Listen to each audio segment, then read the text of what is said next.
Sveiki, mėlyje. Šiandieną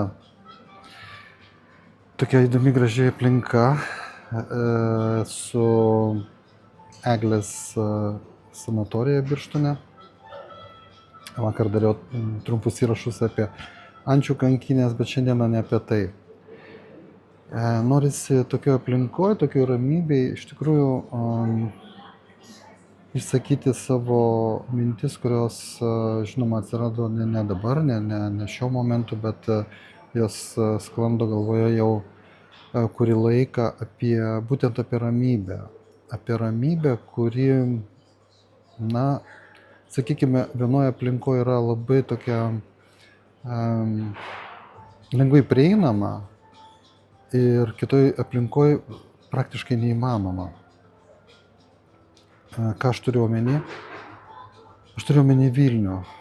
Taip, mūsų Lietuvos sostinė, Vilnių, kuris gyvena labai pavojingų žmogaus sveikatai ritmų. Vilniuje labai daug gražių vietų, labai daug įspūdingų vietų, ypatingai senamiestis ir žalias miestas žavi visus.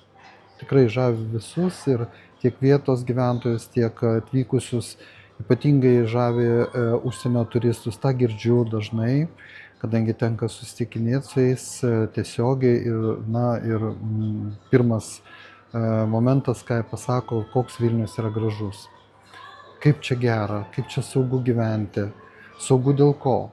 Saugu dėl to, kad nėra spalvotos imigracijos, kurią valdžios atstovai iš tikrųjų, ko gero didina. Ir tai kelia pavojų, kad po kažkurio tai laiko gyventi Vilniuje gali jau būti nebesaugu, taip kaip nebesaugu gyventi didžiuosiuose Vokietijos miestuose, Prancūzijos miestuose, ypač Paryžiuje. Taip kaip nėra saugu gyventi Londone, Los Andžele ar Niujorke. Bet, žinoma, Vilnius yra daug mažesnis miestas negu mano paminėtieji. Ir jis mažiau domina tos emigracijos šalininkus, kurie norėtų gyventi Vilniuje kaip po tokiam, nes jame, aišku, nėra tų socialinių garantijų, tokių kokios yra kitose jau paminėtose miestuose. Ir vėlgi, tai nėra svarbiausias dalykas, dėl ko aš darau tą įrašą. Pavojus yra mūsų viduje, įtampoje, žmonių įtampoje, kurią vėlgi matau labai dažnai keliuose. Netgi galėčiau tai pavadinti tam tikrų virusų. Virusas, kuris plečiasi, nes daugėja žmonių, kuriuo užsikrečia žmonės. Koks tai virusas? Kas tai yra? Tai yra vairavimo, idiotizmo, drąsiai galiu tai pasakyti, vairavimo idiotizmo virusas arba psichopatijos vairuotojų tarpe virusas. Vat tai, sakykime, kas nežavi Vilniuje, tai būtent vairavimo kultūra. Kodėl? Kodėl taip iš tikrųjų yra? Kodėl Vilniuje gyvenantys žmonės leidžia savo tokį elgesį, toje, kaip minėjau, gražioje aplinkoje, žalioje aplinkoje ir, kuri turėtų kaip ir skleisti tą energiją, skleisti tas aukštas vibracijas kiekvienam žmogui ir jis turėtų perimti tas vibracijas į savo vidų, į savo galvą, į savo smegenis. Kažkodėl tai nevyksta. Tikrai didelis skaičius. Aš negaliu paminėti kažkokių procentų ar skaičių. Nėra tokios statistikos. Tai gali pamatyti tik tai tie, kurie vairuoja. Sakykime, situacijos tokios, kada važiuoji netgi didesnių negu leistinas greitis mieste, ir į tave įsiremia koks nors veikėjas.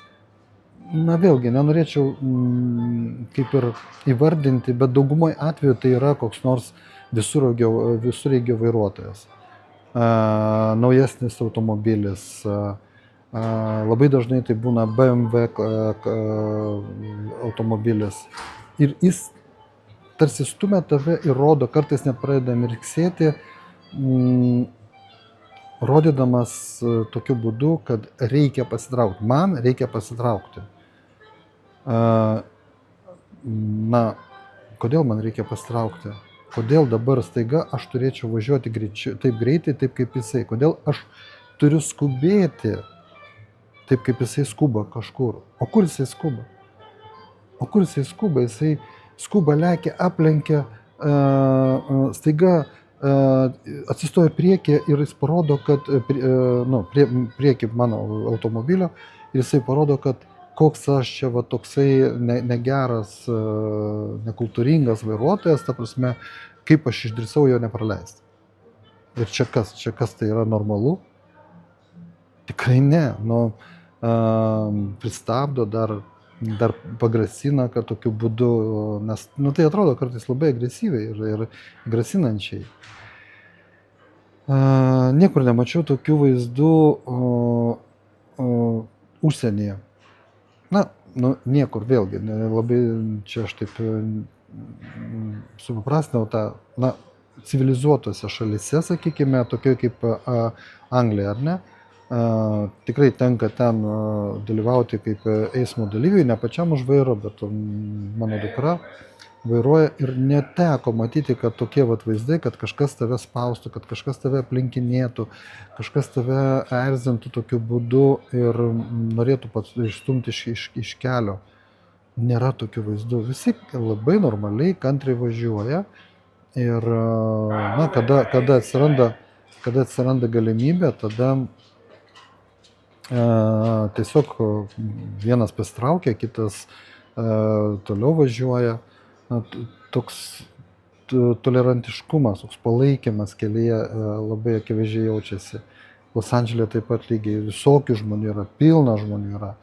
Bet elgesys kelyje, jis yra labai palankus kitiems vairuotojams. Kodėl taip yra? Kyla klausimai, kodėl, lietuviai tokie yra nekultūringi, vilniečiai yra tokie nekultūringi, ar jie galvoja, ar jie yra agresyvūs, ar jie yra blogesni už kitus šitą prasme. Manau, kad tai susiklostė dėl daugelio priežasčių. Pirmiausia, tai, kad tie automobiliai, tie galingesni automobiliai atsirado pas mus gan neseniai. Ta prabanga vadinama gan neseniai ir tie keli dešimtmečiai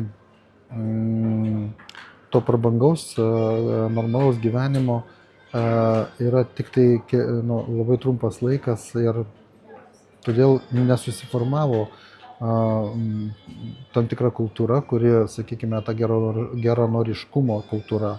Atvirkščiai, elgesys, mūsų valdžios elgesys, į kurią mes nori, nenori, jie yra kažkoks pavyzdys, jie visur matomi televizijoje, aplinkoje, renginiuose ir taip toliau, apie juos skaitoma yra. Jų elgesys parodo būtent tą agresyvumą, tą neapykantą vieni kitiems, tie visi, sakysime, prieštaravimai vieni kitiems, pozicija, opozicija, vieni kitų ujimas, gąsdinimas ir žeminimas. Tas yra normalu politikų tarpe. Ir aš manau, kad taip viena iš priežasčių, kuri pereina ta visa energija, tas elgesys pereina į žmonės. Nesekite žmonės, aš labai jūsų prašau, nesekite jų pavyzdžių, tai nėra pavyzdys. Tai nėra mums normaliems žmonėms pavyzdys, kaip reikia elgtis, kaip reikia gyventi. Mes atėjome į šią žemę siekti sąmoningumo, kelti savo sąmoningumą. Mūsų sielos yra tam, kad jos iš tikrųjų tobulėtų ir tobulėtų sąmoningumo ir dvasingumo prasme, o ne tam, kad kopijuotų kažkokius tai prieštaraujančius, kažkokius tai agresyvius žmonės, kurie, aišku, yra energingi, kurie perduoda, kurie atakuoja, kurie kelia karo grėsmę, kurie gąsdina, kurie palaiko karus ir taip toliau. Ne. Stumkite, meskite juos į šalį ir pamirškite apie juos iš viso. Aš jūsų prašau, aš jums rekomenduoju, nes tai priveda tik tai iki asmeninio agresyvumo. Kita priežastis vėlgi yra, vienas žmogus labai gerai išsakė, nėra į ką lygiuotis. Va čia vėl iš to ta tema, kad Britanijoje, pavyzdžiui, iki šiol yra ta diduomenė, kuri, tam tikra prasme, sakykime, rodo pavyzdį, kuri parodo aukšto lygio kultūrą, tie visi prabangus renginiai, tradicijos, įvairūs sveikinimai, įvairūs apdovanojimai su savo tvarka, su savo giliom tradicijom, parodo, kad kaip elgtis paprastam žmogui. Ir paprasti žmonės iš tikrųjų reaguoja į tą ir kopijuoja, ir tam tikrą dalimi nori kaip ir būti tokios visuomenės dalimi. Jiems tai yra elitas, į kurį jie nori lygiuotis. Ir ta britų kultūra, sakykime, jinai yra kaip pavyzdys, kaip geras pavyzdys bendro elgesio aplinkoje, bet kokioje aplinkoje pavyzdys. Į ką mes turėtumėm lygiuotis iš tikrųjų. Aš nekalbu apie pažiūras, apie jų ten nacionalinius ypatumus, aš kalbu tik tai apie elgesio kultūrą tarpusavyje. Keliuose, gatvėje, kur tu eini parduotuvėje ar kur nors gatvėje, kur tu visada tau nusišypsos, tau visada pasakys kažką gero, palinkės kažką gero, ko ne visada sulauksi Vilniuje ir Lietuvoje aplamai.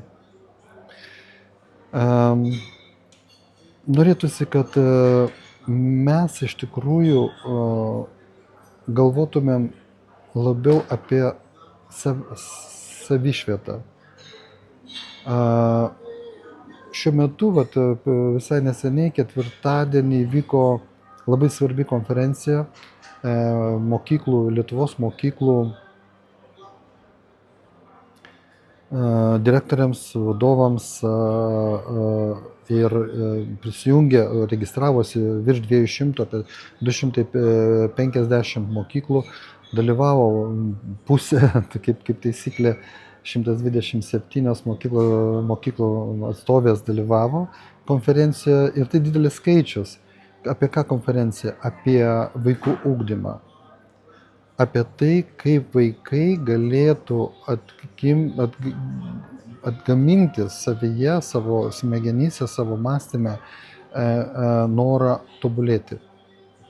Kaip juos ištraukti iš to gadžetų, iš tų visų smart įrenginių nelaisvės.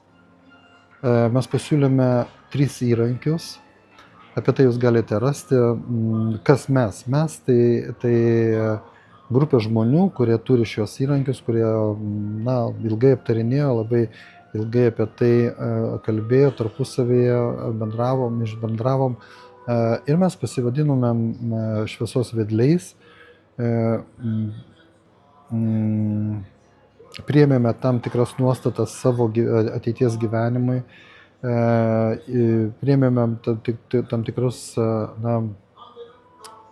įsipareigojimus savo eiti šiuo keliu, skleisti žinią ir suteikti galimybę iš tikrųjų vaikams tobulinti save naujoje ugdymo koncepcijoje. Ar tai priims mokyklų vadovai, tai priklausys tik tai nuo jų.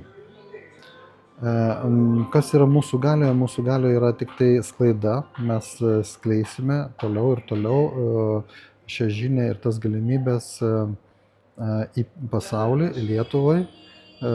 Ir manau, kad nedidelėmis grupelėmis vis tik tai pradės veikti ir po kelių metų iš tikrųjų atsiras nemažai vaikų, kurių mąstymas pakis labai gera teigiama kryptimi. Taigi, tą galite rasti YouTube Šviesos vedlių kanale, berods aš pasidalinsiu nuorodą po šiuo įrašu. Ir palaikyti, tokiu būdu palaikyti tą judėjimą, išklausyti tą konferencijos medžiagą, bus galima visiems, kas tik pageidaus. Ir galbūt atsiras naujų pasiūlymų, naujų minčių, kaip dar geriau patobulinti tą ugdymo sistemą. Ir tikiu, kad šis judėjimas tikrai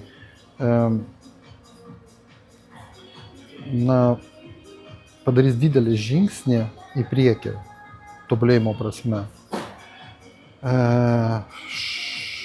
Šiaip dar turiu daug naujų žinių, naujų mums, žmonėms, gyvenantiems įprastą gyvenimą, ne naujosios tiems, kurie yra tam tikrose, sakykime,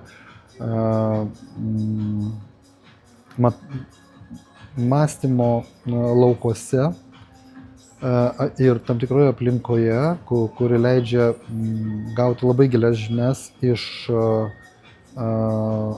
labai svarbių šaltinių, patikimų šaltinių. Ir apie tai aš įrašysiu kitą video, kitą vaizdą įrašą, kuriame jūs išgirsite tas žinias. Manau, kad mes toliau bendrausime ir jūs palaikysite mano įrašą, jūs palaikysite kuo? Patiktuku, tam, kad tas įrašas būtų labiau matomas, tam, kad dalinsitės, žinoma, savo draugams, savo pažįstamams, savo artimiesiems. Tai būtų labai didžiulis palaikymas mano veiklai, kuri yra, tokia visiškai geranoriška ir nuoširdi, norint dalintis tikrai labai svarbiomis žiniomis su jumi. Ir nepamirškite, kad jūs galite prenumeruoti mano kanalą. Kanalas vadinasi Bendrystės erdvė. Jūs galite tapti taip pat ir Facebooko tinkle, to Bendrystės erdvės nariais. Ten irgi dalinamasi medžiaga, galbūt daugiau rašytinė, tam tikri įrašai, trumpi įrašai ten atsiranda. Ten yra galimybė daryti bendrus susitikimus Zoom tame platformoje. Tokie keliai, tokie būdai bendrauti. Šiandieną sakau jums ačiū, sakau jums gražios geros savaitės. Šiandien pirmadienis ir tikiuosi, kad pas jūs viskas bus gerai, jūs būsite sveiki, nesušalsite ir džiaugsitės gyvenimą. Iki kito.